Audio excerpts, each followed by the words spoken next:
ছোট্ট কায়াকে ভেসে হাজার কিলোমিটার নদীপথ পাড়ি দিয়েছেন সফটওয়্যার ইঞ্জিনিয়ার ইমতিয়াজ মাহমুদ। নৌপথে দেশের সর্বোত্তরের স্থান থেকে কায়াকিং শুরু করে এখন কক্সবাজার পৌঁছেছেন তিনি।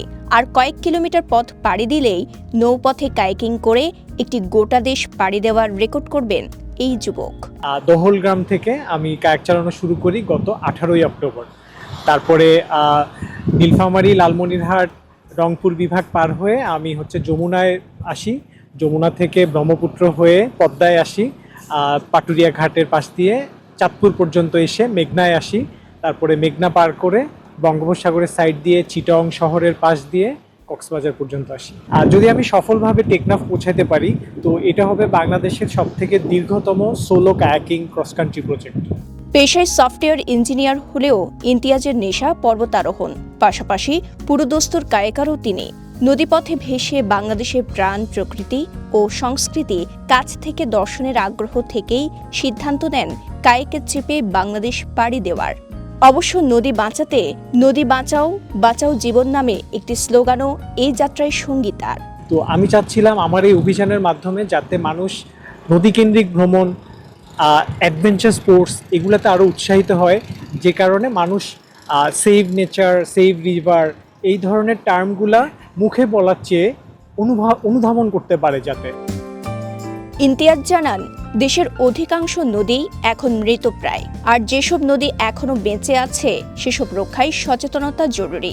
এই সচেতনতা তৈরির জন্যই নৌপথে দেশের সর্বোত্তরের স্থান থেকে সর্বদক্ষিণে পাড়ি দেওয়ার পরিকল্পনা করছিলেন তিনি। তিস্তা নদীর গভীরতা অনেক কম, কোনো কোনো জায়গায় 5-6 ইঞ্চি পানি। আবার ধরেন ঢাকার আশেপাশের নদীগুলা প্রচণ্ড রকমের দূষিত। আর পদ্মা মেঘনার ব্যাপার যে মাইলের পর মাইল ভাঙতেছে। মিডিয়ায় খুব কমই কথা হয় এগুলা নিয়ে, কারণ নদী পাড়ের মানুষ, গ্রামীণ মানুষজন, তাদের কথাবার্তাগুলো আসলে উঠে আসে না। পরিকল্পনা মতো গেল 18 অক্টোবর নীলফামারীর ডিমলা উপজেলার দহলগ্রাম থেকে কায়াকিং শুরু করেন। টানা 43 দিন অবিরাম কায়াকিং করে শনিবার পৌঁছান কক্সবাজার সমুদ্র সৈকতে।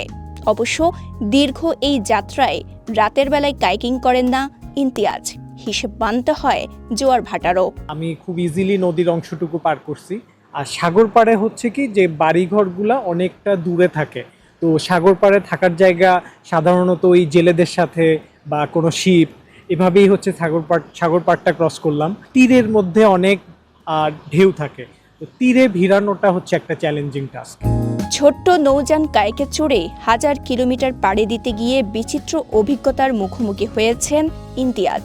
কায়াকিং করতে গিয়ে কাছ থেকেই দেখেছেন নদী ভাঙনের ভয়াবহতা, দূষণ কিংবা ঢেউয়ের গর্জন। আমাদের অর্থনীতি অনেকাংশে নদীর উপরে ডিপেন্ডেন্ট। আমাদের যে জলবায়ু বলেন, আমাদের ল্যান্ডস্কেপ, সব কিছুতে আসলে নদী অনেক ওতপ্রোতভাবে জড়িত। কিন্তু আমরা যদি সময় থাকতে নদীগুলা টেক কেয়ার না করি, দেখা যাবে যে একটা সময় বাংলাদেশের সব নদী হয়ে যাবে বুড়িগঙ্গার মতো। দীর্ঘ এই যাত্রায় নানা শ্রেণী পেশার মানুষের মধ্যে সচেতনতা সৃষ্টির চেষ্টা করেছেন ইমতিয়াজ। তবে পর্যাপ্ত আর্থিক সহায়তা পেলে সচেতনতা তৈরির এই কাজ আরও বড় পরিসরে করা যেত বলে ধারণা তার। কক্সবাজার থেকে আরস ফারুকের পাঠানো তথ্যচিত্রে সাফা মারওয়া, কালের কণ্ঠ, চট্টগ্রাম।